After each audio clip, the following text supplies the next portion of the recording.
So, I'm a writer, poet, and public speaker.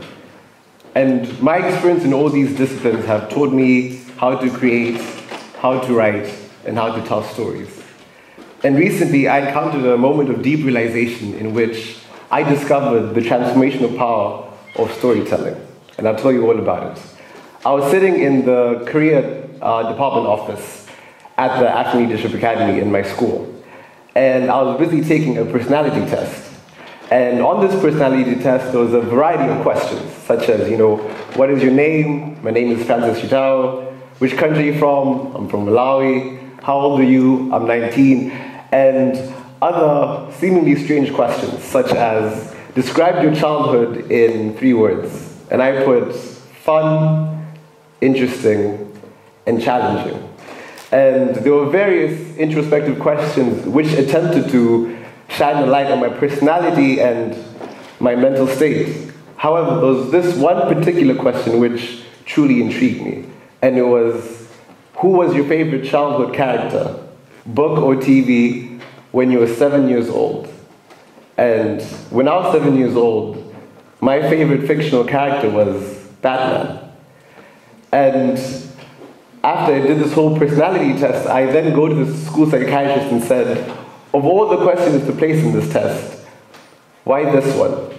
And she said from her research, she concluded that the stories that children surround themselves with can often give an insight into the type of person they'll become later in their life, as many of the fictional characters that children hold most dear to their hearts represent a series of values that that child wishes to embody. And so, in hindsight, Batman wasn't simply a fictional character in a comic book. For me, he was the model of courage that I wished to embody and represent. He was the bringer of justice, protector of the socially disadvantaged. And in a 7-year-old mind, in my own world, I needed that. In a world filled with playground bullies and students who'd often steal your lunch money, would devalue your self-worth and make you feel less than human. It was Batman who gave me the courage to be courageous in my own life, to make courageous decisions in which I then could become into a better person. But I want to ask you guys a question. How many people in this room want to become an icon or great at something? Raise up your hands. Okay? Well, in order to become an icon, I say, you must first produce iconic work. In order to become an icon, you must first produce iconic work. And you have to produce it on a consistent basis. And one way to do this is to surround yourself with iconic figures and iconic stories. And when I was growing up, I surrounded myself with an iconic figure who was Batman. And so, by me surrounding myself with stories of Batman, I changed. I stood up for myself. I became courageous. I spoke more with conviction and I defended people within my own life. But it's not only the story of Batman which has massively influenced my own life. There's another childhood story which I grew up with, which I'd like to share to you guys. It goes like this. Now, in the savannah, there was a small little mouse. And this mouse was known to be, the most scaredest mouse of all mice. He would go to the watering hole and he would see his own reflection and be scared of that. If the wind blew too fast, he would be scared of that. If he saw another animal, he would be scared of that other animal. And so with this fear within his own heart, he goes to the magician who is living somewhere in the savannah, in the bushes, and he goes, magician, I'm really scared. I've got this deep fear within my soul. I need you to help me out. And so the magician looks at the mouse and says, I'll help you out. And the magician changes him into a cat. And so the mice, who is now a cat, looks at himself, sees his claws, sees his teeth, sees his long tail, and says, you know what? I'm ready to face on the world. And so he leaves the bush, and he goes back to his environment. However, when he went to that same watering hole, he then sees a hyena. And as soon as he saw the hyena, that fear within him came up again. And so he runs back to the magician and says, help me, help me, help me. I've seen a hyena and I'm still scared. And so the magician says, I'll help you out. And so he changes this mouse, who's now a cat, into a hyena.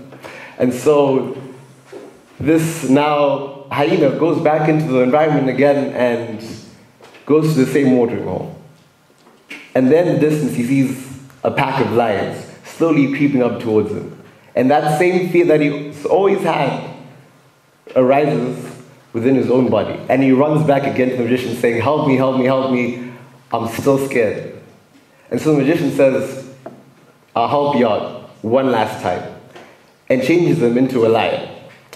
And so now he's known to be one of the strongest animals within the whole ecosystem. And so he goes back to the same watering hole, proud that he's a lion, proud to be known as one of the strongest. And so in the distance he sees a group of hunters carrying guns by their side. And so that same type of fear that he's always had comes up within him again. And he runs back to the magician and says, help me, help me, help me, I'm still scared. And so the magician, now frustrated, turns him back into a mouse. And so the mouse, who turned into a cat, hyena, and lion, has gone back to mouse and says, but why did you turn me back into the person that I once was? And he said, I could change you into the strongest and most powerful animal on the planet, in the whole universe. But the problem is, you always have the courage and heart of a mouse. And so what that story taught me is to have courage and conviction in the face of things that you're scared of and fear the most. And this would be very relevant when I was 12 years old. Now growing up, I grew up in a very political background. One of my uncles was a high-ranking politician and actually the member of parliament within Malawi. And so I remember him sitting down and having a conversation with me, and he asked me the question, Francis, how would you like it if I became the next president of Malawi? Because I want to run for the next elections. And while many 12-year-olds dream of, getting the latest gadgets, getting the latest toys, here I was, a 12-year-old, wishing and dreaming for his uncle to become the next president of Malawi. Unfortunately, that didn't happen. As months later, after that conversation, he would fall sick, and while receiving medical treatment in South Africa, he would die there. And I remember going to the airport as his body was being flown back with all this grief and all this anger within me of why this was happening to me. And while I was waiting at the airport, just as the plane was flying in with his body, my dad, who was a few meters in front of me, received a phone call. He picks up his call and says, hello, is everything okay? And he says, she's dead? Okay, we're coming. And hours later, I would find out that my grandmother, on that same day, died as well. And so, in that morning, I had to accept that I lost one of the closest person and one of the most important figures in my life. And a few hours later, I realized that one would become two. And it wasn't messages of condolences and hugs and kisses that I got from my family and friends that helped me. It was mainly stories. Stories such as the mouse. To be courageous in the midst of human suffering and death. Stories of Batman. To be the model of courage and justice. And I think that's where the transformational power of stories comes from. Because when you surround yourself with stories of hope and perseverance, an internal metamorphosis happens within your body in which you become more hopeful, more courageous. When you become that bringer of light and justice, not within your own life, but within the lives of other people. For when everything seemed lost in my life, it is always these stories that I found.